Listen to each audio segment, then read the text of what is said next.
그래서 이제 창세기 그 3장이 이제 끝나게 되거든요. 이제 다음번에 4장이 들어갈지는 모르겠는데, 아무튼 이제 3장이 끝나서 그 성경의 가장 중요한 창조, 타락, 선악지식나무, 생명나무, 에덴에서의 추방, 이게 가장 중요한 복음의 그 씨라고 할 수 있는 그 내용이 있어요. 창세기 이제 56강, 거의 1년이 52주인가요? 네. 1년 넘게 강의를 했네요. 그래서 1장부터 3장까지가 그 말하자면 기독교를 이해하는데 우리가 기독교가 뭐냐, 하나님을 믿는 게 뭐냐라고 할 때 여기에 있는 강의 정도 충분히 잘 들으시면 이해할 수 있어요. 제가 개척을 한 지 이제 3년이 됐다라는 얘기는 말씀 사역을 한 지가 3년이 됐다는 뜻이거든요. 분목사는 설교를 하지만 분목사의 강도권은 누구한테 있는지 아세요? 강도권이 뭔지 아시죠? 강도. 강도라는 단어가 뭔지 아세요? 강도. 이게 강도가 말씀을 설교한다가 강도예요. 되게 좋은 말이에요. 그래서 강도권은 말씀을 설교할 수 있는 권한이거든요. 분목사에게는 강도권이 있어요? 없어요?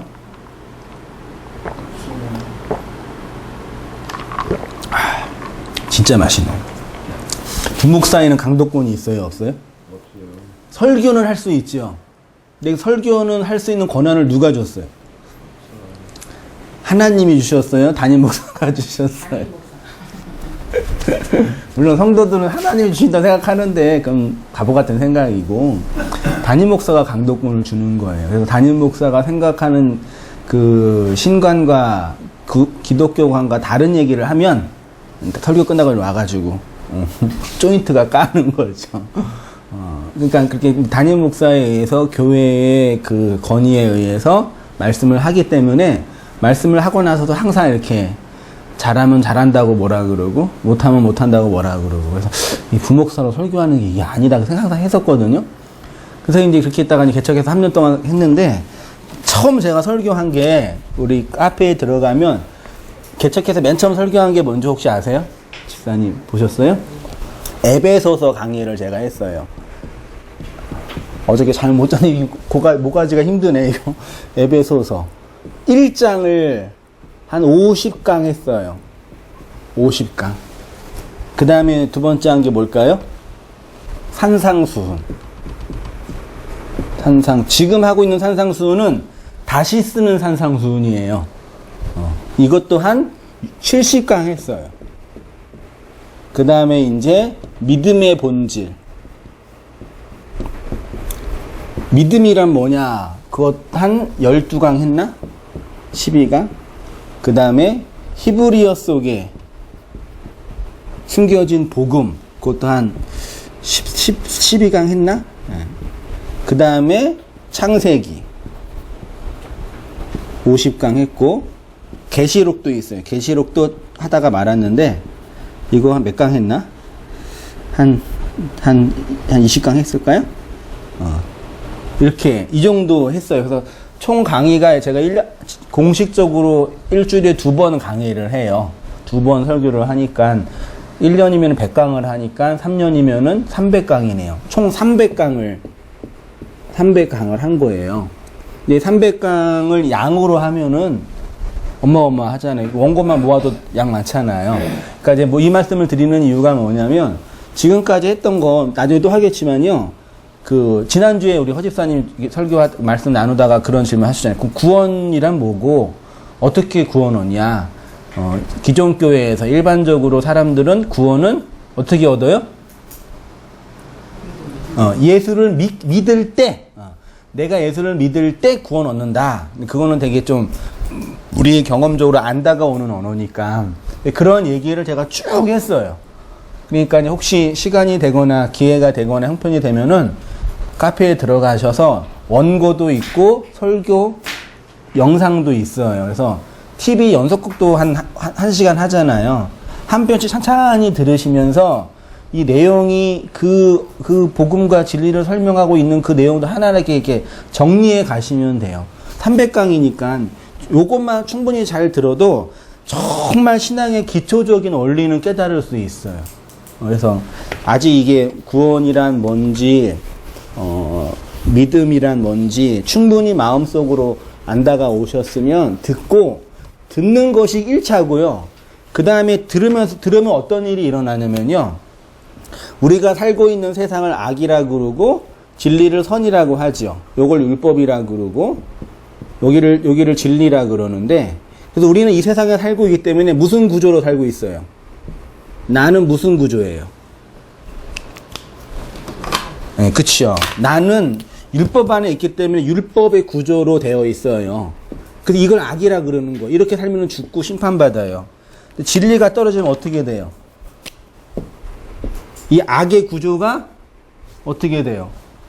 무너져요.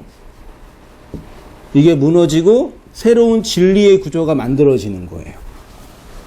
되셨죠? 제 말씀을 강의하고 말씀을 나누면서 여러 성도님들 만나 뵙고 성경 공부 인도하고 있잖아요. 다 이해해요. 100에 100. 나이 많든 나이 적든 젊은 청년이든 나이 좀 있으신 어른이든 신앙생활 오래 했든 작게 했든 상관없어요. 다 이 구조예요.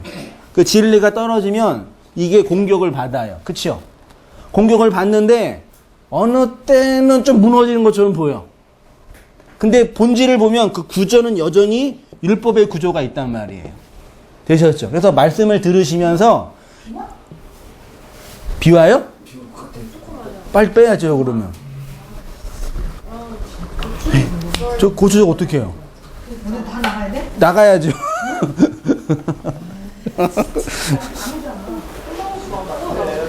한 방울씩 오면 빼셔야지.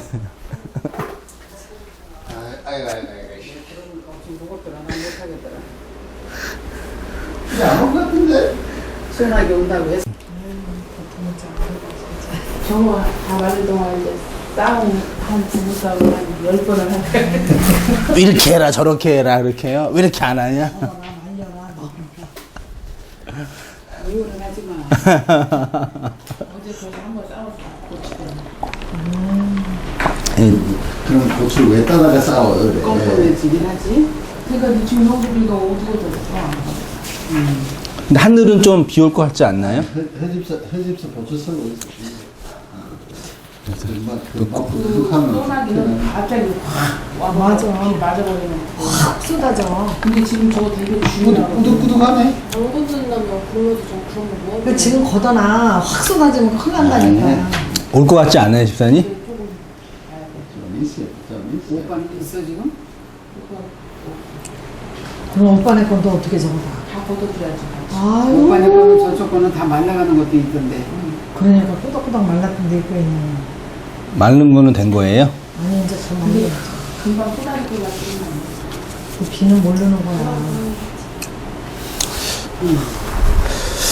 또 고추 때문에 또 말씀이 또 귀한 거가. 아 진짜. 고추와 관련된 말씀을 해야 되나? 오늘 완전히 고추는 고추고 말씀은 말씀. 오늘 고추가 사탄이네.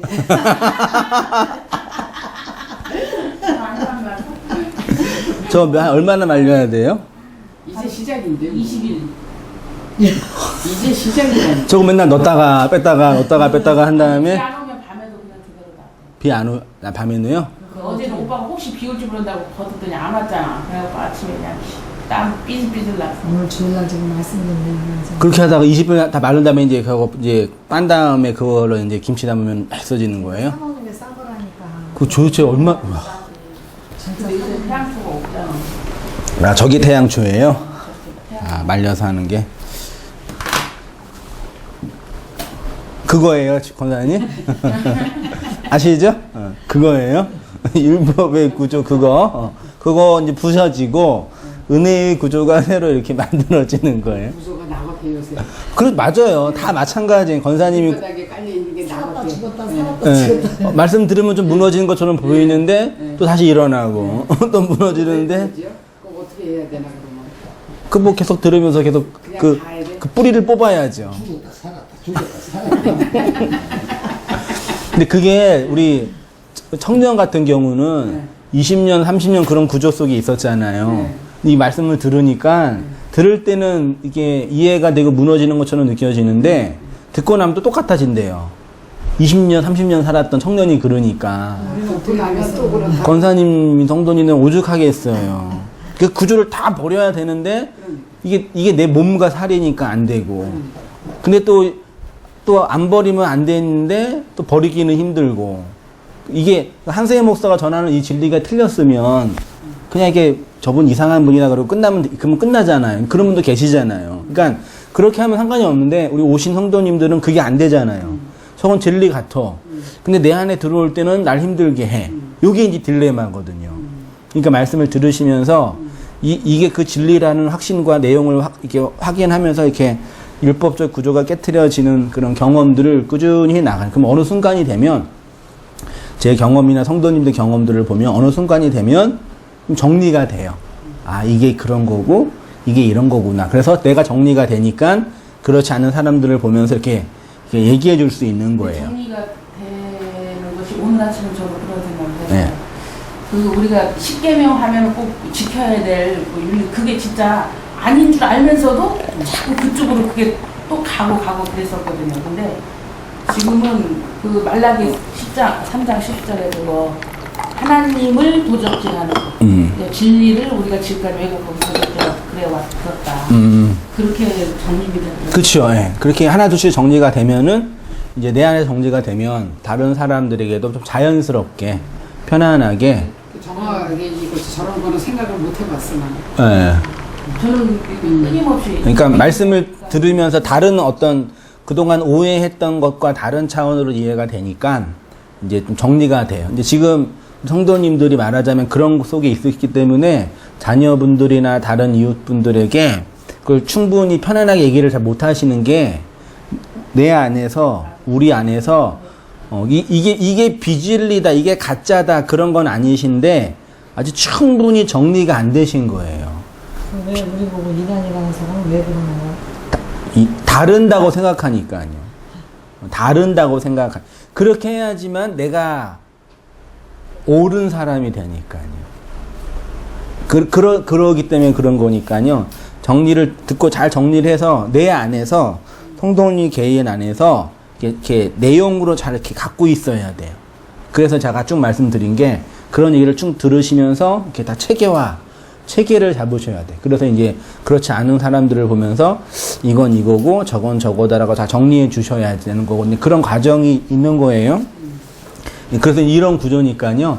차근차근 들으시면서 그러니까 지적인 싸움 정도가 아니라 정말 본질적인 싸움이거든요.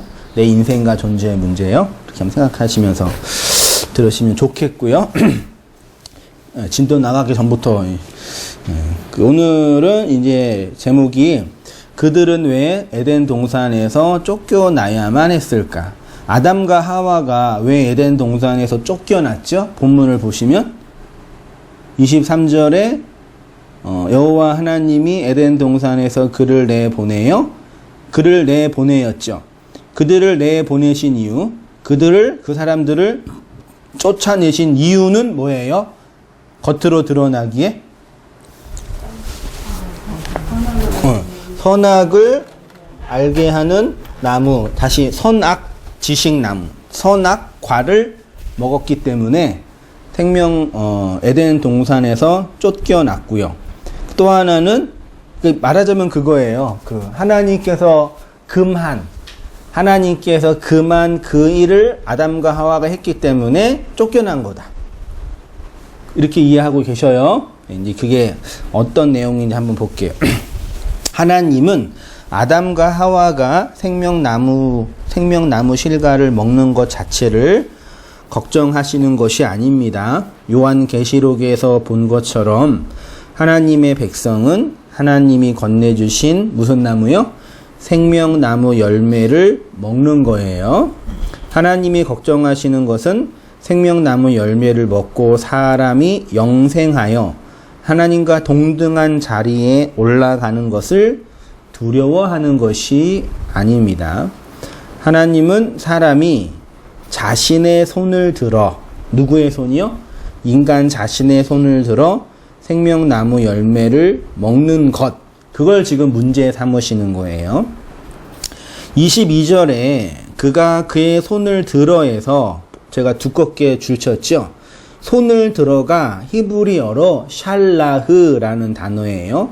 그리고 23절에 그를 내보내어 있죠. 그것도 히브리어로 샬라흐라고 해요. 그리고 24절에 사람을 쫓아내시고 그것도 샬라흐예요. 그러니까요, 아담이 손을 들어 샬라흐 함으로 생명나무 열매를 먹으려고 하니까 하나님이 아담과 하와를 샬라흐 에덴 동산에서 쫓아내신 거예요. 이게 언어적 여기 재미있는 부분이에요.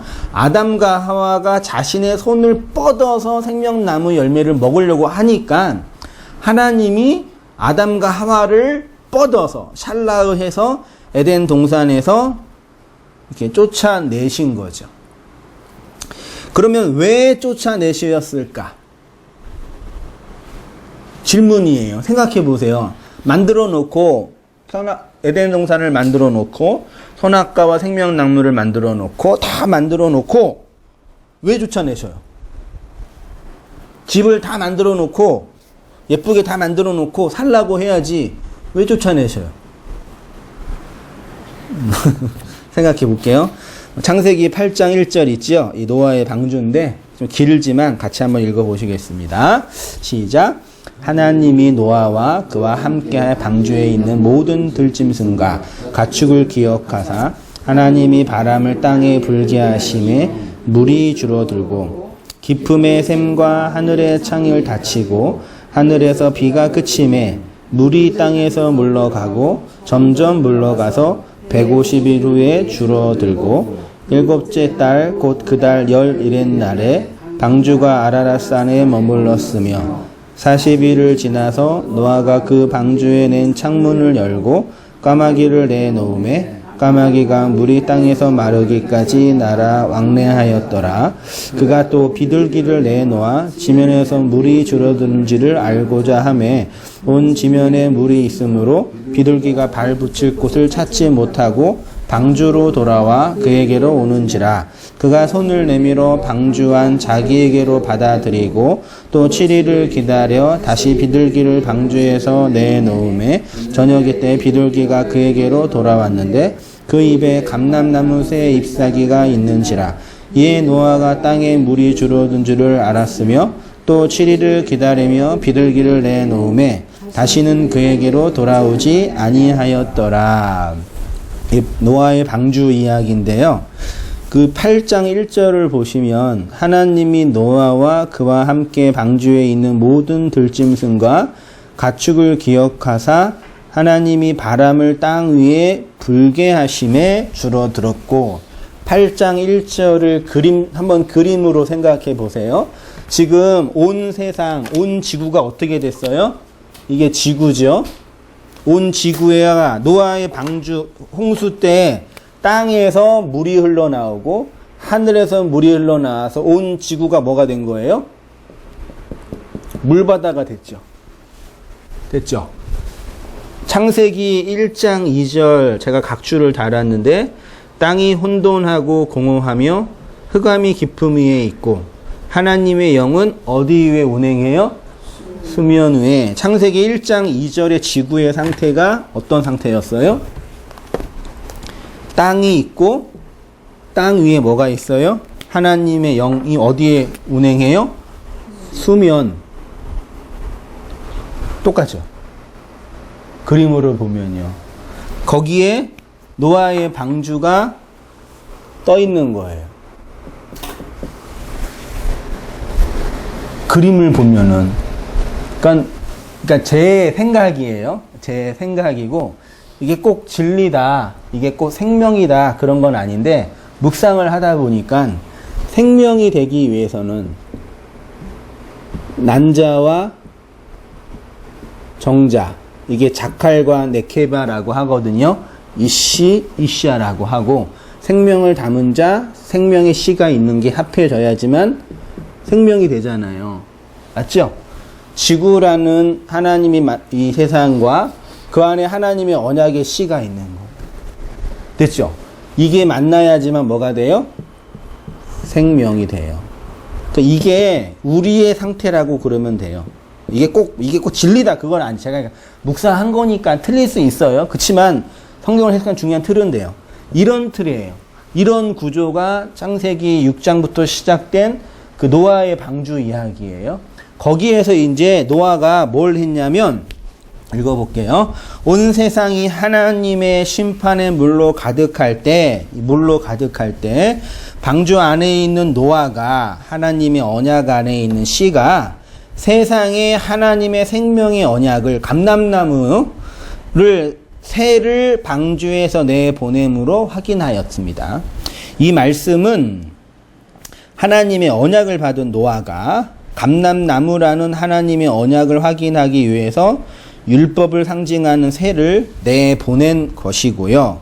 새가 총 4번 밖에 나가고 마지막 나간 비둘기가 돌아오지 않으므로 하나님의 은혜의 땅이 완전히 세워졌다는 것을 알 수가 있습니다. 그러니까 새를 방주에서 내보내는 것은, 샬라흐 하는 것은 새가 방주로 들어오는 과정을 통해서 하나님의 은혜의 언약이 실현되는지를, 물이 거두어지고 땅이 올라오는지를 확인하기 위함이다. 아까 제가 우리는 율법적 구조 안에 있죠.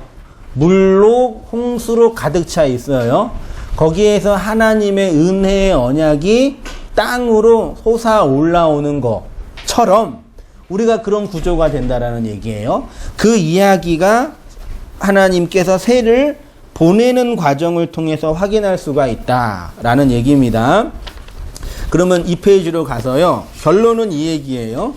그러니까 하나님이 에덴 동산에서 사람을 내보낸 이유, 사람을 샬라흐한 이유는 왜 내보냈어요? 뭐예요?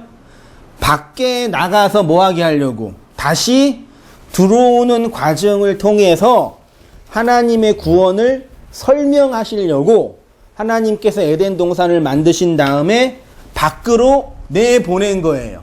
어렵지 않아요. 이제 보세요. 에덴 동산이 이렇게 있죠. 여기가 파라디아서 천국이라고 하잖아요. 좋은데 다 만들어놨어요. 모든 것. 근데 아담과 하와를 내보낸 거예요. 이 성전 밖으로 내보냈어요. 왜 내보내요? 네, 다시 오기 위해서. 너무 쉽지요. 근데 대부분의 사람들은 뭐하고 살아요? 뭐하고 산지 아세요? 안 들어가고 뭐해요? 여기에서 자신의 문명을 쌓으며 살아가요. 그게 가인의 성 바벨탑이에요. 율법적 선악 구조예요. 들어가면 돼요. 근데 안 들어간다니까. 왜 안 들어갈까요? 왜요? 힘들었어요. 여기가 좋사오니. 들어가는 게 힘드는 거죠. 들어갈 때 이제 뭘 경험해야 돼요? 여기 에덴 동산 문 동쪽에 뭐가 있어요? 그룹들과 두루도는 불칼이 길을 막고 있단 말이에요. 네. 들어가면 통과해야 되잖아요. 네. 그 얘기예요. 이렇게. 그래서 구원이란 뭐냐면 예수 믿으면 구원받는다라는 그 명제는 맞지만 그 내용은 뭐냐면 밖에서 안으로 들어가는 거예요. 그러니까 모든 생명은 생명의 씨앗, 생명의 밭이 밖에 있는 생명이 안으로 들어갈 때만 이 생명이 수정되잖아요. 맞죠? 그 얘기예요. 나라는 존재가 이 율법의 세상에서 안으로 들어가는 거. 그 내용을 해볼게요. 종말은 창조를 앞선다라고 했습니다. 창조는 하나님의 초월 속에 존재하는 것을 현실 속에서 나타내 보이는 것입니다. 그러면 하나님의 완성된 초월은 역사라는 현실 속에서 펼쳐지는 것입니다. 힌두교에서는 이 역사의 현실은 환상이라고 합니다. 꿈과 같은 세상이라고 해요. 그런데 복음을 전한다고 하는 분들 중에 우리의 현실은 꿈과 같은 것이라고 해서 현실보다 저 영원한 초월이 중요하다고 하는 분들이 있습니다. 그런데 이것은 반만 맞고 반은 틀려요. 우리의 구원은 초월 속에서 계획되었지만 그 그것이 실현되는 것은 우리의 뭐라고요? 현실이에요. 이 현실이 꿈과 같은 것이니까 깨어나면 아무것도 아니라고 하는 것은 잘못된 거예요. 우리는 이 현실에서 구원받는 것이지 초월 속에서 구원받는 것이 아닙니다. 껍데기인 세상에 연연할 필요 없다. 하나님의 나라와 천국만 바라보면 된다. 맞아요? 틀려요? 그 말 자체는요. 이제 잘 들어보세요. 보이시나?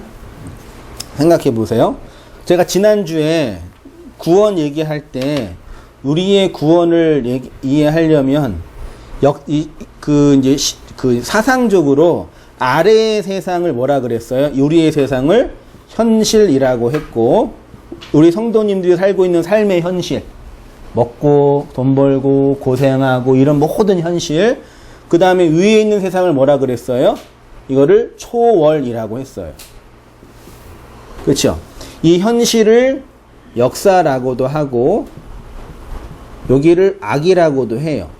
초월을 영혼이라고도 하고 요거를 선이라고 할게요. 그럼 우리의 구원의 계획은 어디에 있었어요? 우리 구원의 계획은 어디에서 있었어요? 우리의 구원의 계획은 여기에 있었어요? 여기에 있었어요? 여기에 있었죠. 하나님의 영혼 속에 하나님이 우리를 구원해야 되겠다라는 계획을 하셨을 거 아니에요. 그래서 이곳으로 보내진 거죠. 그러면 우리의 구원의 경험은 어디에서 이루어져요? 현실에서 이루어지죠. 그러면 초월이 중요해요? 현실이 중요해요? 다 중요한데 초월은 현실에서 이루어지는 거예요.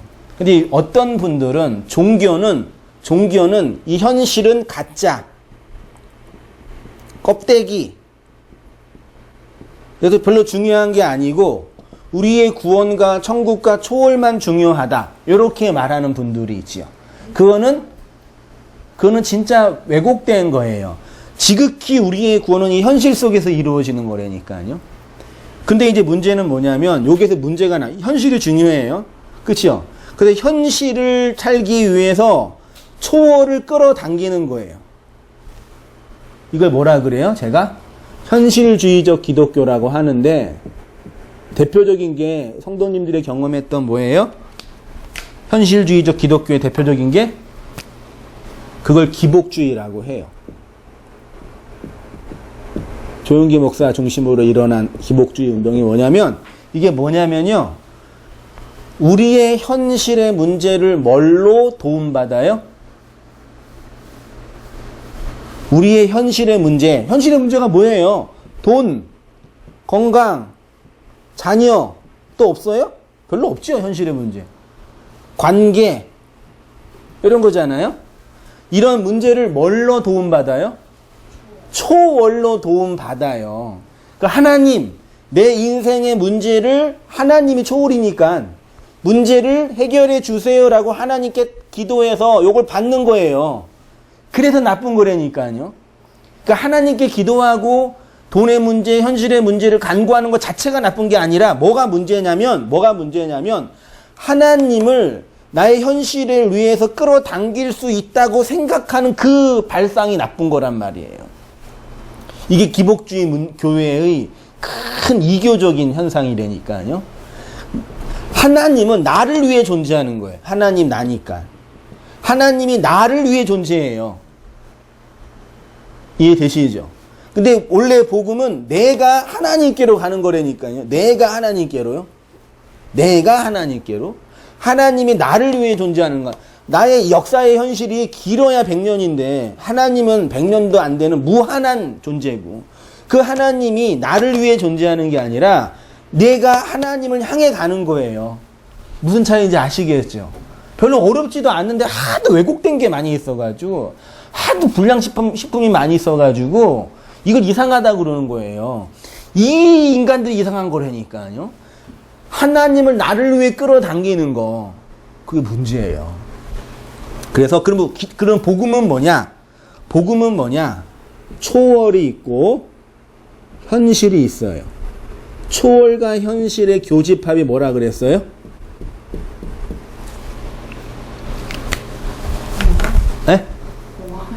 뭐야? 공허? 공허? 아니, 초월과 하나님과 현실의 교집합. 이게 뭐예요?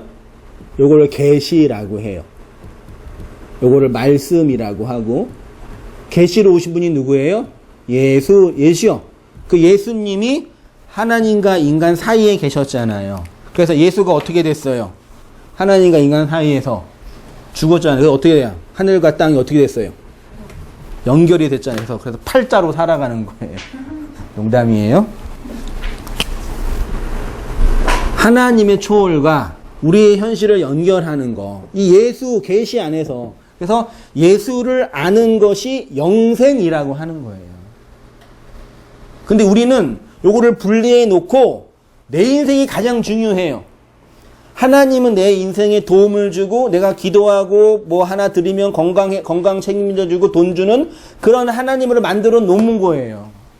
이게 기독교예요. 이방 잡교지. 다 이래요. 기독교뿐만 아니라요. 이게 뭐가 차이인지 아시겠죠? 그러면 예수를 믿고 복음을 알고 있는 성도에게는 뭐 어떤 의지가 있어야 돼요? 계시의 실체로 오신 예수 그리스도에 대한 믿음, 지식이 있어야지 초월과 현실을 이룰 수 있다는 얘기죠. 그러니까 영지주의는 뭐 하는 거냐면 영지주의, 염세주의, 해체주의는 초월이 더 중요해요. 이거는 껍데기. 현실에서 어떻게 살든 상관이 없다고 말하는 사람들. 이런 사람들이고 영지주의는 그 다음에 기복주의는 현실이 가장 중요해요. 그래서 하나님을 끌어당기는 거예요. 왜 우리가 우울한지 아세요?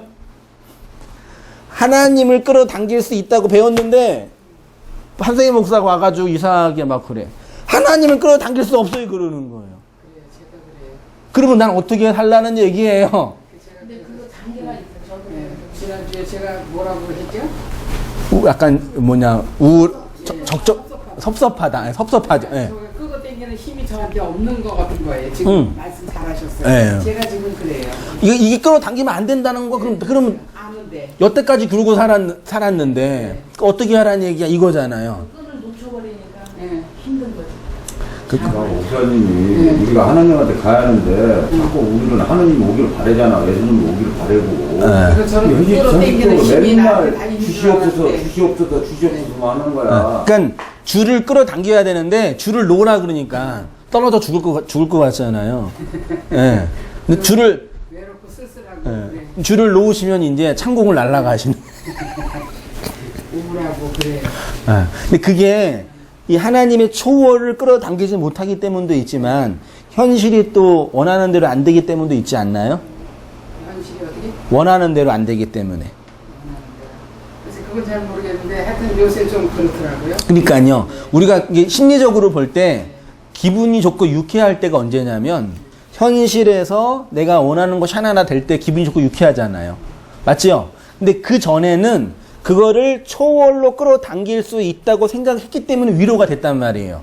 지금은 그게 안 되니까 현실의 문제가 내가 원하는 대로 안 되므로 마음이 우울해지는 거예요. 그래서 어떻게 하셔야 되냐면 이번 주 제가 금요일 날 우리 청년 자매 한 명과 거의 상담을 일주일에 한 번씩 하거든요. 그러니까 성경 공부하면서 상담까지 병행해서 해요. 그때 이제 그 자매가 한 질문이 지금 권사님이 한 그거예요. 똑같아요, 사람은 다. 내가 힘들고 우울하고 어려워요. 왜 어렵냐면 내가 원하는 게 있는데 이게 안 되는 거예요. 그때 우울해지잖아요. 그러면 어떻게 해야 되냐라고 할 때 그러면 내가 원하는 게 안 되는데 원하는 게 있을 거 아니에요. 있죠?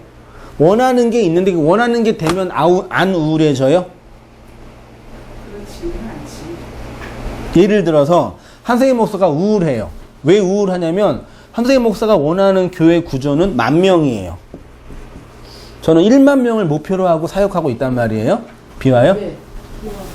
한쪽은 날리라고 들어갔는데 빨리 가봐. 현실에 큰 문제 있잖아요. 그런 얘기 하더라고요. 하나님 내 현실의 문제를 왜 해결해 주지 않냐. 하나님이 해결해 주시지 않는 게 아니라 자연 법칙으로 넣어 주신 거예요. 아직 믿음이 부족해서. 이거 잘 해결하셔야 돼요. 나 지금 힘들어 죽겠단 말이에요. 예를 들어서 청년이 구직을 위해서 열심히 기도를, 새벽 기도도 하고, 작정 기도도 하고, 철학 기도도 해요. 하는데 직장이 안 됐단 말이에요. 그럼 마음속에 뭐가 일어나요? 하나님이 내 기도를 들어주지 않았다. 이렇게 하잖아요. 저는 뭐라고 얘기해요? 그거는 하나님이 들어주지 않는 문제가 아니라 현실의 문제다. 네가 더 경쟁력을 가지고 있어야 되고 이 경쟁에 싸워 이겨야 된다. 빽이 있든지 뭐 잘하든지 아니면 구직을 좀 낮추어서 가든지 현실의 문제라니까. 그러면 우리가 하나님을 왜 믿냐 이렇게 질문하는 거예요. 그러니까 그동안 하나님을 믿었던 이유는 그것 때문에 믿는 거예요. 그 율법의 구조예요. 잘못된 거예요. 그러니까요. 그러니까 그런 게 50년, 60년 동안 이렇게 그런 틀로 믿어 오셨으니까 얼마나 그 왜곡돼 있으시겠어요. 그러니까 이 세상의 현실의 문제가 필요 없다는 얘기가 아니라 그런 문제. 그래서 이 초월과 현실을 이어주는 게 이제 계시다. 요거예요. 그래서 제가 두껍게 껍데기인 세상에 필요한 이유에서 두껍게 내려오시면 이 세상은 하나님의 영원한 나라를 완성하기 위해 필요한 과정이고 진료이다. 그래서 반드시 필연적으로 이 현실을 거쳐가야 한다. 지나는 과정이 없이는 어떻게 목표 지점에 도달할 수 있겠습니까? 이 얘기를 한 거예요. 그런데 왜곡된 현실주의적 기독교는 복음을 좀 먹고 있는 작금의 시대를 극복한다고 어떤 사람들은 이 현실은 껍데기이고 환상이라고 하는 것은 잘못된 것입니다. 이 세상에서 어떻게 살든 하나님의 묵시에서 이미 완성된 내가 있기 때문에 현실은 그렇게 중요하지 않다고 말할 수가 없다라는 얘기입니다. 그래서 우리의 구원의 계획은 초월해서 결정이 됐지만 경험은 이루어지는 건 현실이란 얘기죠. 현실 중요하다. 그 말씀 드리고 싶어요. 내려오셔서 하나님이 다 만들어 놓은 에덴 동산에서 사람을 내보내신 이유는 먹지 말라는 선악과를 먹는 것에 대한 책벌이 아니라 밖에서 들어오게 하기 위함이에요. 이제 문제는 여기서 이제 제가 20살 때 대학교 들어가서 20살 때 회심을 했거든요. 그 전에 고등학교 때 그런 고민을 했어요. 어떤 고민을 했냐면 왜 내 인생은 내가 생각하는 대로 내 마음대로 안 되는 걸까? 임경자님 이런 고민 안 해요? 안 해요? 하시죠? 왜 내 인생은 내가 생각하는 거, 내가 원하는 대로 안 될까? 혹은 내가 정말 원하는 건 뭘까? 혹은 왜 나는 이런 부모 밑에서 태어났을까? 우리 준이가 항상 하는 질문. 나도 몰라 그러죠. 너는 왜 내 아들로 태어났어? 그러면 도대체 자식도 부모를 선택하지 않았고요. 부모도 자식을 선택하지 않았어요. 맞죠? 내 자식이지만 내가 이렇게 만들어 놓은 것처럼 놓은 거 아니잖아요. 어느 때는. 그거 있잖아요. 그러면서 이제 어떤 고민을 했냐면 그러면 나는 왜 이 세상에 태어났지? 마치 어떤 느낌이 들었냐면 이 세상으로 던져진 것 같아요. 그렇죠? 부정적으로 얘기하면 이 세상으로 이렇게 던져졌어요. 이 세상으로 오실 때 하나님과 상의하거나 부모님과 상의해서 오시지 않았잖아요. 눈 떠보니까 그냥 인간으로 존재하는 거예요. 그 뭐냐 이 얘기예요. 뭔지 아세요? 하나님의 영혼 속에서 이 현실로 던져진 거예요. 여기에서 일로 온 거라니까요.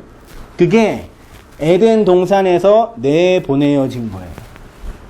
근데 그게 다시 이렇게 들어가야 되는데. 그래서 그거를 돌아간다 그러잖아요. 죽으면 돌아가신다 그러잖아요. 돌아가셔야 되는데 인간들이 안 돌아간다니까요. 그래서 진짜 죽여서 돌아오게 하는 거예요, 하나님께서. 근데 그거를 역사 속에서 경험하는 거예요. 그러면 보내어졌는데 누군가 나를 보냈다라는 걸 알죠. 그럼 왜 보냈을까? 뭐 하라는 얘기인가? 일로 보낸 이유는 여기에서 밥 먹고 행복하게 잘 살라 그게 아니라 너를 보낸 나를 알아서 내가 널 보냈다. 널 보냈는데 자 거기에서부터 일로 들어오면 돼. 요거예요. 안 어렵죠? 네. 내용은 하나도 안 어려워요. 그래서 구원이란 뭐냐? 밖에서 안으로 밖에서 안으로 들어오는 과정. 제가 이걸 쉽게 이제 구원은 지난주에는 구원은 악에서 나오는 거라 그랬죠. 오늘은 구원은 밖에서 안으로 들어오는 거예요. 그걸 이제 진짜 쉽게 설명드릴게요. 보세요. 에덴 동산 중앙에 뭐가 있어요? 에덴 동산 중앙에 선악과와 생명나무가 중앙에 두 개가 있는데 하나라 그랬죠? 중앙에 선악과와 생명나무가 있고 가운데서 뭐가 흘러나와요? 네 개의 강. 기온강, 기송강, 히데겔강, 유브라데강 네 개의 강이 흘러나오고 여기 주위에 에덴 동산 울타리가 이렇게 있어요. 이걸 간이라 그래요. 울타리. 울타리로 되어져 있는 동산이에요. 여기에 아담과 하와가 있었는데 하나님이 여기에서 어떻게 했어요? 보낸 거예요. 이렇게요. 그래서 숫자적으로 보면은 에덴 동산 중앙을 1층, 요 동산을 2층, 여기 세상을 3층이라고 할 수 있어요. 하나님 나라는 3이에요. 그래서 모세가 아니라 바울이 셋째 하늘 보고 왔잖아요. 하나님 나라가 3으로 설명된 거예요. 그래서 여기에서 일로 들어오는 거예요. 이게 에덴 동산 모형이거든요. 이 에덴 동산 모형을 그대로 본따서 만든 그림이 있어요. 그게 뭔지 아세요? 그게 성막이에요. 성막, 성전. 자, 이제 그림 잘 보세요. 성막을 어떻게 만들었냐면요. 가로 50규빗, 세로 100규빗으로 이렇게 만들어요. 한 45m, 22m 돼요. 문이 꼭 동쪽에 있어요. 희한하죠? 들어가면, 그래서 이게 직사각형이니까 반으로 쭉 짜주면, 이렇게 하면은 정사각형이 되죠? 네? 여기가, 이방인의 뜰이고, 여기가 성소와 지성소예요. 여기 이방인의 뜰 가운데 뭐가 있을까요? 이게 번제단이에요. 번제단. 번제단 옆에 뭐가 있어요? 물두멍이 있고요. 여기 성소 들어가는 문이 있고, 여기 지성소, 성소 가운데 뭐가 있을까요? 요거를 언약궤, 여기 성소가 있고, 성소, 그 다음에 지성소가 이렇게 있어요. 아니, 잘못했다. 여기 지성소가 있고, 성소가 있어요. 성소에 들어가면, 오른편에 떡상이 있고, 건너편에 촛불이 있고, 가운데에 성도의 기도를 상징하는 향단이 있어요. 그리고 여기 열폭 휘장이 있고, 열폭 휘장 가운데 뭐가 있어요? 언약궤가 있죠. 언약궤 안에 뭐가 있어요? 맨 처음에 십계명 돌판. 뭘 상징해요? 예수 그리스도의 죽음. 그 다음에 아론의 쌍난 지팡이. 이건 뭐예요? 예수 그리스도의 부활. 싹이 나니까. 만나 항아리. 예수 그리스도의 양식. 요게 덮여져 있고, 위에 천사 두 마리가 이렇게 날개 피고 있어요. 여기가 시온자, 속죄소. 여기에요. 여기에서 구름이 쭉 올라오는 거예요. 그래서 하나님께서 불기둥과 구름기둥으로 인도해 주시는 게 이거예요. 자, 그럼 보세요. 구원이란 뭐냐면 밖에서 안으로 들어가는 거예요. 밖에서 안으로 들어가서 뭘 경험해요? 번제, 어린 양의 죽음이죠. 어린 양의 죽음 언제 경험했어요? 6월절 어린 양. 출애굽, 애굽에서 6월절 어린 양 경험했잖아요. 그 다음 어딜 통과했어요? 물, 뭐예요? 홍해 바다를 건너서 어디로 들어갔어요? 광야에서 뭘 먹어요? 만나, 하나님의 빛, 성도의 기도. 여기가 광야예요. 그리고 여기서 열폭지장을 지나서 죽으면 하나님의 언약이 있는 지성소. 여기가 어디예요? 가나안. 구원은 뭐냐면 이 애굽의 세상에서 성전 바깥에서, 에덴 동산 바깥에서 누구를 통해서? 어린 양 예수의 죽음을 통해서 안으로 들어가는 거예요. 왜 안 들어가요? 결론으로 예수 그리스도의 죽음이 뭔지 모르니까. 그래서 예수님을 믿으면 구원받는다는 얘기가 이 뜻이에요. 여기 들어가서 우리의 현실이 어디 있어요? 여기 광야. 여기에서 예수의 떡과 예수의 빛과 예수의 기도를 통해서 광야 40년의 인생을 통해서 애굽에 있었던 나가 죽고, 여기에서 애굽에 있는 나가 죽고 새로운 자아로 안식을 경험하는 거예요. 그게 진리가 너희를 자유케 한다는 얘기가 그 뜻이에요. 다 같은 얘기예요. 그러니까요. 이 안에서. 그럼 여기 안에서 이렇게 말씀을 들으시면서 뭘 아는 거예요? 아, 이게 그 예수의 떡이군요. 우리의 양식이군요. 이게 하늘의 빛이군요. 이게 우리의 인생의 진정한 기도인네요를 알면 그게 하나님의 생명으로 들어가는 거예요. 모르면 그냥 여전히 여기 있는 거라니까요. 뭔지 모르잖아요. 무슨 말인지. 무슨 귀신 신하라 까먹는 얘기하고 이단 같은 얘기하고 뭐 하는 짓이야. 이해를 못 하잖아요. 뭘 이걸 이해 못 해. 왜 이걸 이해 못 해요? 그러니까 우리는 믿어서 천국 간다. 이것만 알지. 네. 근데 아는 것과 믿는 것이 하나가 되어 온다는 네. 그거예요. 그러니까 믿음의 내용이 없는 거예요. 그 인간들은. 믿음의 내용이 없이 율법의 구조로 자기 욕망을 따라 살아가는 거예요. 그게 가인의 문명이고 바벨탑의 문명이라니까요. 그런 의미에서 이단이라고 말하는 건 당연해요. 이해가 안 되니까요. 어떤 의미에서. 요거 다 머릿속으로 기억하신 다음에 요거 한번 읽어보시고, 또 집에 가서 읽어보시고, 강의 한번 들어보시고, 그 다음에 성소 안에 있는 나를 보세요. 떡상이 어떻게 있는지, 예수의 빛. 이거 배웠는데 성막 이거 굉장히 유명한 목사님 박 목사님이 이거 여의도 순복음교회 이거 강의 엄청 많이 해서 많이 들었거든. 네. 이렇게 풀이를 안 했지. 나도 근데 이 성곽에 대해서 어떻게 풀이해요? 수리를 저번 주 수요일 날이가 됐잖아. 하셨어요? 한번 한 게 아니야. 이거 저번 주일 날이가 정확히 해줬어. 목사님은 되어져 강영선이가 제대로 한 게 아니라 저번 주 수요일 날이가 제대로 해갖고 똑같이 오구만. 근데 성막에 대해서의 그 지어져 있고 여기에 행하여져 있는 역사를 얘기를 하는 거야. 우리가 이렇게 그렇지. 이렇게 그렇게 얘기했지. 이스라엘의 그 역사, 뭐 네. 이런 식으로 역사. 이제 번제들이 그게 그러니까 그냥 겉에 있는 얘기만 했을 거 아니에요. 박 목사님 유명해 이거. 네. 역사, 이스라엘의 역사. 그다음에 그래서 이제 그걸로 그 책이 있어요. 제가 책을 각주로 썼는데 어디에 있냐면 그 성막이라는 그 생명 말씀사에 난 성막이라는 책이 있는데 아무튼 뭐 보시고요. 그거예요. 그래서 하나님 나라는 삶으로 설명한다. 읽어볼게요. 여기 2페이지 맨 아래요. 성경은 은유와 비유와 상징으로 기록된 그림 언어입니다. 물론 문자가 발전하면서 더 세분화되었지만 기본적인 문자의 시작은 상형 문자입니다. 하나님의 마음을 그림으로 그린 것이 그 시작입니다. 그런 의미에서 각 숫자에는 상징과 은유가 있습니다.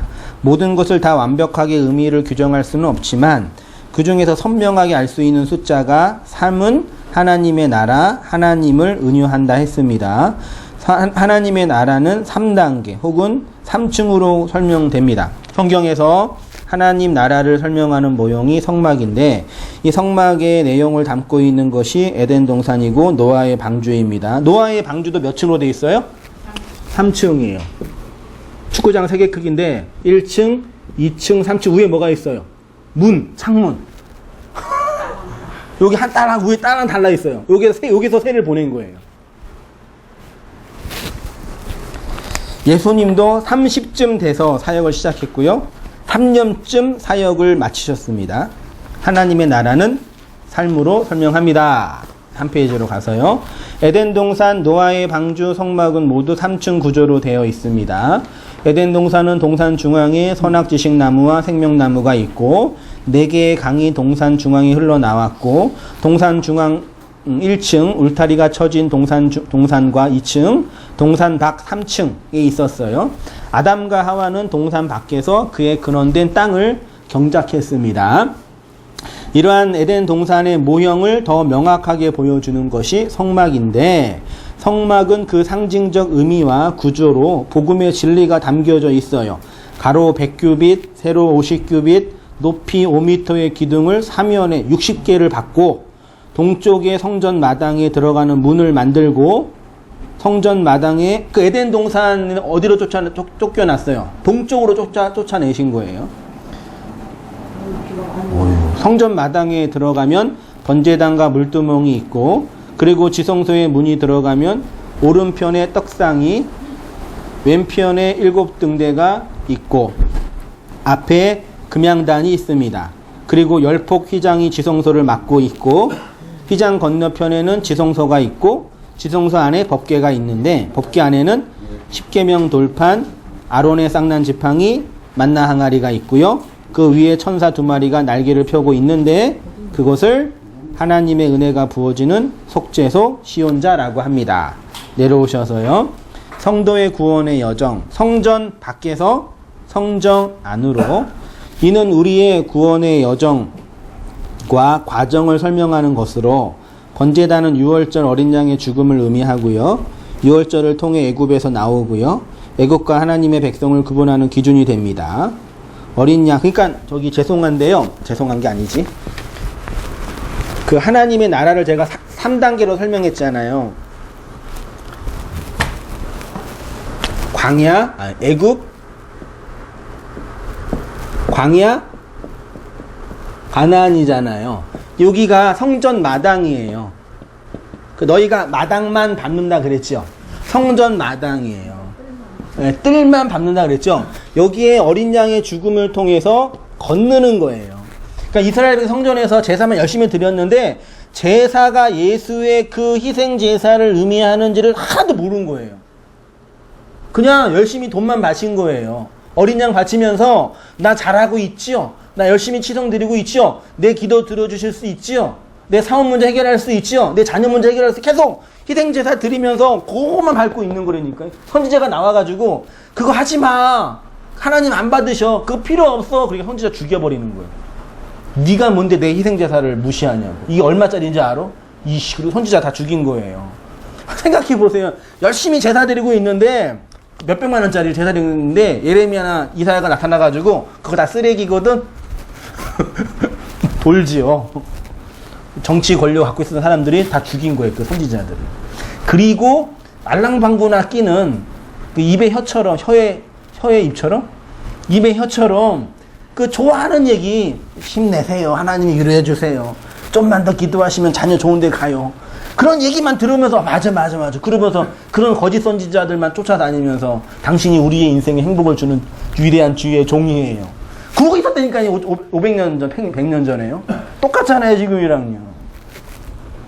교회 예쁘게 지어놓고 목사가 이제 강사처럼 해가지고 요즘에 젊은 좀 이렇게 깨어있는 목사라고 하는 그런 교회, 소위 말해 뭐 꿈의 교회 이런 교회 보면은요 아주 깔끔하게 세팅된 예배당에서 목사가 그 강연하는 사람처럼 해요. 마이크도 이렇게 딱 대가지고 멋있게 하면서 그 되게 좋은 강연 듣는 거예요. 그런 강연 잘하는 사람이 되게 많아요. 김미경 씨라고 진짜 기분 좋게 강의하잖아요. 한번 그거 두 개 비교해 보세요. 똑같아요. 한 분은 성경을 근거로 하고 한 분은 세상 얘기를 근거로 하는데 똑같아요, 내용이요. 그게 무슨 복음이에요. 자기 사업하는 거지. 여기에서 인간의 희생 제사만 좋다 그러는 거예요. 근데 진리를 전하는 선지자는 이 희생 제사가 뭔지 알아. 너희가 소를 바치든 양을 바치든 비둘기를 바치든 아니면 그냥 소제를 드리든 그게 돈이 중요한 게 아니에요. 그래서 여기 제사를 드릴 때 부자는 비싼 거 바쳐야 됐어요. 소, 가난한 사람, 비둘기. 그게 돈이 중요한 게 아니라니까요. 뭐 상관이 없고 이걸 통해서 너희가 광야에서 그 양식을 먹고 있는 존재라는 걸 알아야지. 계속 얘기하는데 못 알아먹어요, 그 인간들이. 이단이라 그러고 나쁜. 똑같잖아요. 어쩜 그렇게 똑같은지 모르겠다니까요. 누가 뭐라 그랬어요? 부자가 문제예요? 여기에서 그거 잘 드린 다음에 하나님 나라로 오란 얘기예요. 근데 난 여기가 힘들어요. 왜 우리가 우울한지 아시겠어요? 한승혜 목사가 성도 10,000명이 안 돼서 우울해요. 그 무슨 뜻이에요? 나에게 성도 10,000명이 중요하기 때문이잖아요. 맞잖아요. 그게 나쁜 거라니까요. 교회가 커지고 교회가 건강해져서 교회가 발전하는 게 나쁜 게 아니라 나의 가치가 여기 있기 때문에 나쁜 거예요. 그래서 그걸 악이라고 그러는 거예요. 그래서 우울한 거라니까요. 그래서 이 10,000명이 가짜라는 걸 알게 하는 거예요, 하나님께서. 거짓말이다. 그로 들어가는 거예요. 이해는 되시죠? 잘 생각해 보시면서 내가 이 땅에서 내 힘으로 생각했던 그것들 있죠. 돈, 관계, 명예, 시간, 기타 등등. 그 모든 것들, 그것들. 요것들이 나한테 중요한 거기 때문에 그게 없으니까 우울해지는 거예요. 있으면 기쁘고. 희생제사는 그걸 죽이는 거예요. 창세기 3장 23절 맨 아래 있죠. 보세요.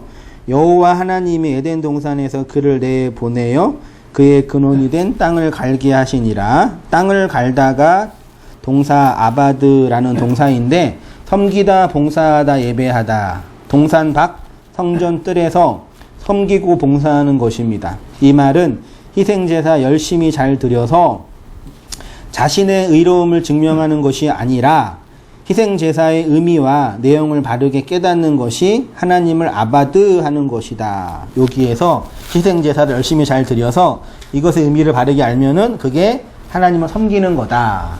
근데 이스라엘 백성은 마당만 밟았죠. 이사야 1장 11절 보면 보이시죠? 같이 한번 읽어 보시겠습니다. 시작. 여호와께서 말씀하시되 너희의 무수한 재물이 내게 무슨 유익이 있냐? 나는 수양의 번제와 살찐 짐승의 기름에 배불렀고 나는 수송아지나 어린 양이나 수염소의 피를 기뻐하지 아니하노라. 너희가 내 앞에 마도이로 오니 이것을 누가 너희에게 요구하였느냐? 내 마당만 밟을 뿐이니라. 너희가 손을 펼 때 내가 내 눈을 너희에게서 가리고 너희가 많이 기도할지라도 내가 듣지 아니하리니 이는 너희의 손에서 여기 피가 가득하다는 얘기가 희생제사들이다. 이게 살인하다예요. 그러니까 아무리 기도해도 안 들어주셔요. 정욕을 위하여 잘못 구하니까 기도응답이 없지요. 구하라, 찾으라, 문을 두드려라. 구하는 자에게 성령 주지 않겠니? 성령을 구해봐. 내가 주지. 그 뜻이라니까요. 그러면 하나님 우리 인생의 삶의 문제는 어떻게 해요? 이렇게 하면 안 되는 거예요. 이번 주에 펜싱 했나? 그 20살짜리가 해서 14대 10으로 졌는데 앉으면서 뭐라 그랬어요, 걔가요? 할 수 있다, 할 수 있다, 할 수 있다. 그걸 들으면서, 그걸 보면서 어떤 찬양이 기억나는지 아세요?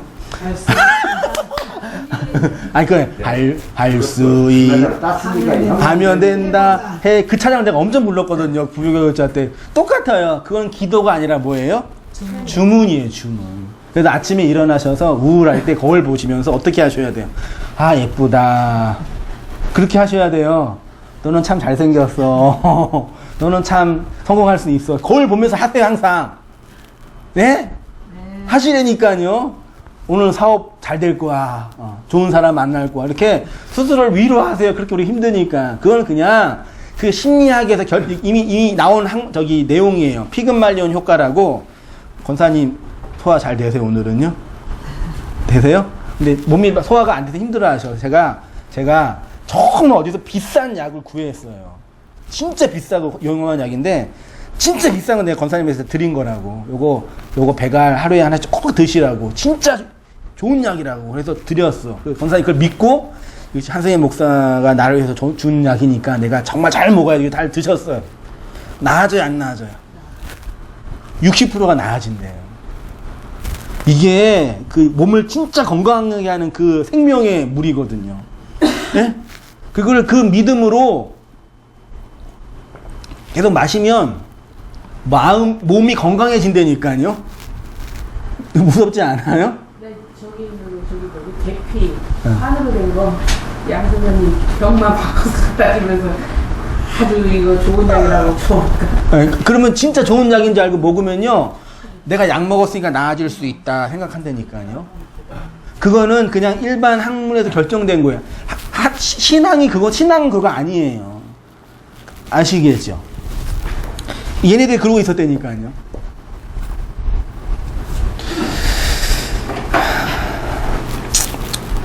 그동안 바친 소 한 마리 500만 원짜리 10개 바치면 얼마예요? 5천만 원인가요? 헐. 그러니까 그 고액 가입비가 되는 거죠. 구원이란 이렇게 성전 마당, 율법을 내용으로 담고 있는 코스모스의 세상에서 예수의 십자가를 통해 애굽에서 홍해를 건너갔다는 것을 자각하는 것에서부터 시작돼요. 아, 내가 나왔구나. 네. 광야 40년을 살고 있구나. 그걸 아셔야 돼요. 이렇게 내 보내어진 땅에서 인류의 문명을 건설한다시고 가인 성을 쌓고 바벨탑을 쌓으며 열심히 자기 의를 확장하며 살아가는 구천을 떠도는 귀신의 삶에서, 그게 피를 바치는 희생제사드리는 간음하는 도둑질하는 거짓말하는 탐심으로 가득한 삶이거든요. 그 삶에서 예수의 피를 통해 홍해를 건너 광야의 성소에서 진리의 빛을 배우며 하늘의 양식을 먹으며 향단을 통해 기도의 진정한 의미 프로슈코마이를 하는 언약 백성이 되는 거예요. 그게 기도예요. 하나님이 그렇게 나를 인도하셨군요. 이렇게 고백하고 간구하는 게 그걸 생명나무 열매를 먹는 것이라고 합니다. 그런데 그 생명나무의 길을 하나님께서 그룹들과 두루도는 불가로 막으셨죠? 들어가야 되는데 막았잖아요. 그럼 어떻게 들어가야 돼요? 그건 다음 시간에 다음 주에 불가에 맞아 죽어야 그 결론은 그거였죠. 칼 맞는 현실에 대해서 다음 주에 소금에 절여야 되고 불칼에 맞아 죽어야 되고 비워야 되고 죽어야 사는 교회입니다. 네, 기도할게요. 하나님 아버지